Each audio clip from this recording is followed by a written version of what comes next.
Gas আজকে আমাদের জন্য মাম্মি রান্না করতেছে মুরগ পোলাও। তো গ্যাস কিভাবে আমরা মুরগ পোলাও রান্না করি সেটাই আমাদের সাথে দেখতে থাকুন।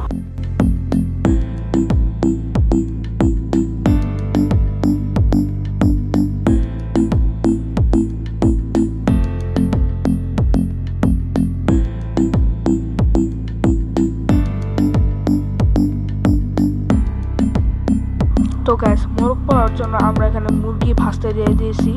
মুরগি ভাজার পর চিকেন কারির জন্য দিয়ে দিব।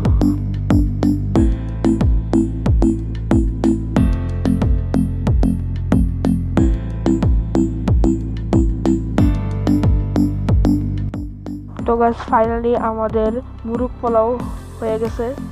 মুরগ পোলাও অনেক সুন্দর লাগতেছে, খাইতেও অনেক মজা লাগছিল, অনেক মজা ছিল গ্যাস।